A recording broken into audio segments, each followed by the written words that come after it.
Mercedes is winning. And that's exactly what should terrify them. The champagne is popping, the cameras are flashing, but behind all that shine, there's serious panic building inside the paddock. Jos Verstappen just pulled the curtain back and exposed what's really going on, and it's not about the car or the drivers at all. This hits deeper than that. The real issue? Mercedes built their whole empire around a specific set of rules, and now those rules might change. If that happens, everything they've stacked up could fall apart fast. We're talking about a team that looks untouchable today, but could be scrambling tomorrow if the ground shifts under them. Jos didn't hold back when he spoke to the Telegraph about the FYA summit coming on April 9th. On the surface, it's all about safety, but behind closed doors, it's turning into a straight-up political fight. As Jos said, it is also a political game, and he made it clear that change won't come easy. He pointed right at Toto, Wolff and Mercedes, saying they'll push hard to keep things exactly how they are for as long as possible. And that's where it gets serious. Mercedes didn't just build a fast car, they mastered the rules better than anyone else. Jos broke it down even more, saying, they have invested a lot of money and time in this and clearly have a head start also in terms of knowledge compared to their own customer teams, for example. That's not just an advantage, that's control. And if those rules shift even a little, that control could disappear overnight.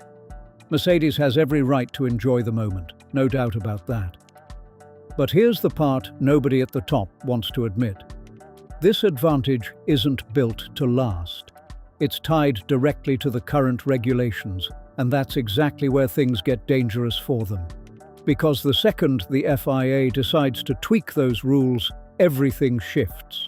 If that April 9th summit leads to real changes in the power unit regulations, Mercedes could watch their massive investment lose value overnight. All that time, all that money, all that knowledge advantage, gone just like that. And suddenly the teams chasing behind aren't chasing anymore, they're right back in the fight with a fresh start. That's why Toto Wolff isn't going to sit quietly. He's going to push hard, fight for every detail, and try to keep those rules locked in place as long as possible, because once those rules move, Mercedes loses its grip and the whole grid tightens up fast. Now here's where things get even more intense. April 9th isn't just another meeting. It could flip the entire season upside down, and the Japanese Grand Prix already gave a preview of what could be coming. And here's the part that gets interesting. Jacques Villeneuve, the 1997 world champion, took one look at Suzuka and didn't sugarcoat anything. Even with Kimi Antonelli taking the win, Villeneuve made it clear Mercedes shouldn't be feeling comfortable at all. He said, "I would be worried if I were Mercedes now because the first two races were easy." Then he doubled down, they felt safe. They don't feel safe after this race. And that says everything. The gap Mercedes thought they had, it's not as big as they believed. Suzuka, a track that depends heavily on the car, exposed cracks that Mercedes would rather keep hidden. McLaren is closing in fast, and this is where things start to get uncomfortable for Mercedes. Oscar Piastri's McLaren didn't just hang around. It straight up led George Russell on pure pace during the opening stint. No strategy tricks, no lucky breaks, just raw speed in race trim that Mercedes couldn't match in that moment. And let's be real about Antonelli's win. It came down to timing, because Ollie Behrman's crash triggered a safety car at the perfect second, handing Mercedes a cheap pit stop that flipped the race. Without that intervention, Piastri was in control and setting the tone out front. Villeneuve saw it clearly and didn't soften the message at all. He said, "This is a track where if your car is good, you'll be in front." And then hit even harder with, "A weekend for Mercedes where you don't finish first and second is not a good weekend." He made it clear that's the standard. First and second is normal for them, and Japan? That was a big drop from that level. This is exactly the weakness Jos pointed out. Mercedes looked untouchable in Australia and China, but Suzuka stripped everything down and exposed the truth. This track rewards real performance, not illusions. And suddenly the gap doesn't look so massive anymore. Now think about this. If McLaren can close in this quickly under the current rules, What happens if those rules change? That's the real pressure building right now. The FIA is heading into that April 9th summit with serious momentum after Behrman's massive 50G crash. Safety is the official focus, but let's not pretend that's the only thing on the table. Mercedes's advantage is now directly in sight, and possible changes are already being discussed, including boosting the internal combustion engine to reduce reliance on battery power. If you want to follow how this plays out, hit like and subscribe. We'll have the breakdown ready after the summit. Now the real storm starts brewing. The FIA isn't just talking small tweaks. They're looking at major changes like limiting superclipping and simplifying energy recovery rules. These aren't minor adjustments. These are moves that could completely reshape how the 2026 power units operate. And here's why that hits Mercedes harder than anyone else. They spent years and millions dialing in that 50-50 split between combustion and electric power. They didn't just understand it, they mastered it. Their energy deployment systems, their battery management, every little detail was refined to stay one step ahead of the grid. They solved problems other teams are still struggling with, especially battery depletion during races. That's been one of the biggest challenges, and Mercedes cracked it better than anyone. But if the FIA rewrites the formula, all of that hard work gets wiped out instantly. The advantage disappears, the field resets, and suddenly Mercedes is just another team trying to catch up. That's why this isn't just a setback, it's a direct hit. The weakness Joss pointed out isn't small, it's serious, and Toto Wolff knows exactly what's at stake here. That's why Joss expects him to push hard to keep the rules locked, because Mercedes built their entire 2026 plan on one assumption: stability. And here's where it gets ironic. Back in July 2023, Toto Wolff brushed off concerns about these exact issues. When asked if drivers might have to downshift on straights due to battery limits, he shut it down fast, saying, "That's not going to happen."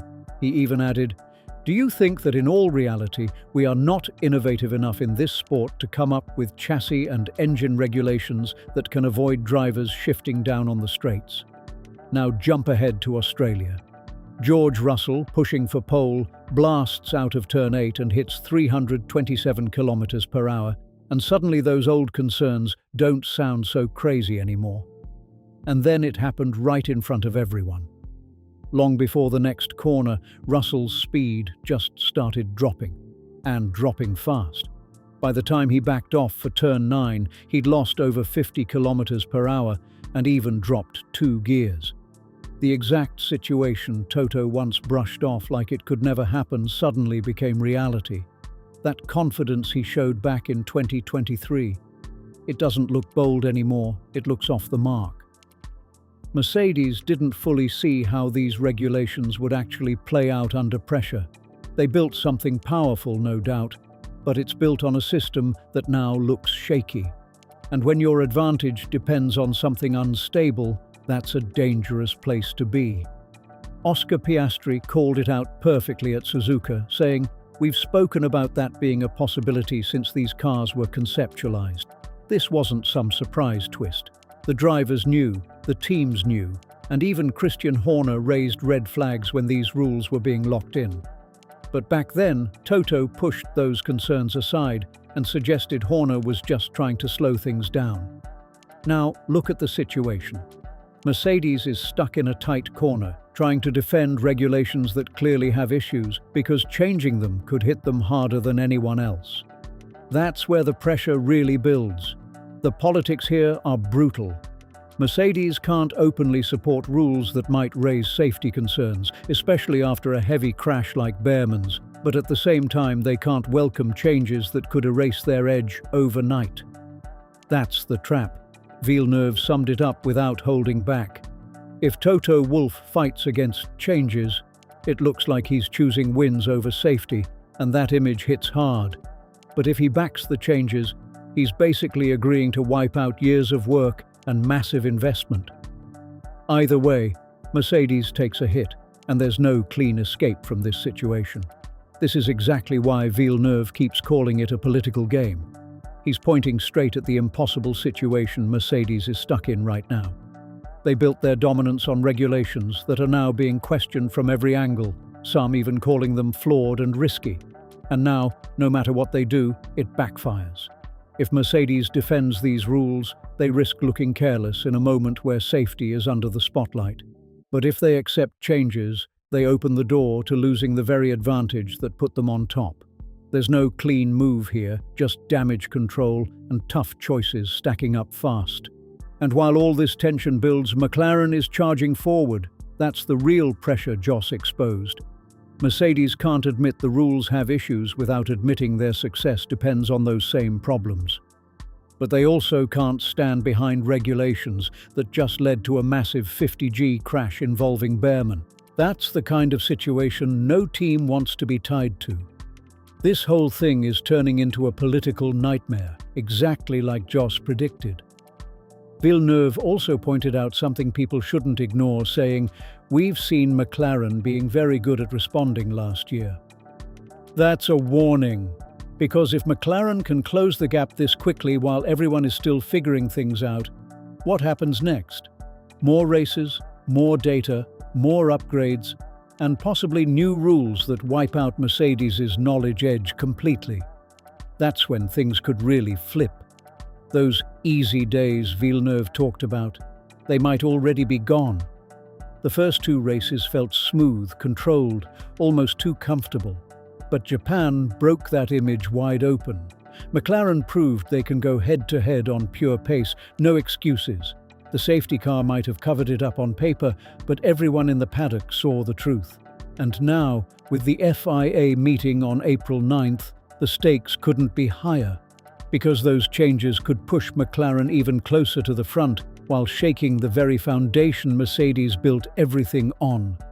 Jos Verstappen called it out clearly. Mercedes' dominance isn't just about building the best car. It's tied directly to the regulations holding everything together. Take those rules away or even tweak them, and that advantage starts to fade fast. That's why Toto Wolff is expected to push back hard against any changes. Not because the system is perfect, but because Mercedes needs it to stay exactly how it is. When your success depends on protecting a formula that others are questioning, you're no longer leading the game, you're defending your position. And that position is starting to look shaky. The Japanese Grand Prix made one thing obvious. The gap is closing. What once looked like total control now feels uncertain. And that's exactly what Joss was warning about. The April 9th summit is now the moment that could decide everything. Either Mercedes manages to hold on to the structure they've built their advantage on, or that same structure becomes the reason it all starts to fall apart. Yes, Mercedes won in Japan, but let's be honest, it didn't feel like dominance. It felt like they just managed to hold things together under pressure. And that's a big difference when you're supposed to be setting the standard. The tension is building, the weakness is out in the open, and time is running out. The April 9th summit is days away. When the dust settles, we'll be breaking down exactly who won and who got buried. Hit like and subscribe, because that video drops the moment it's decided.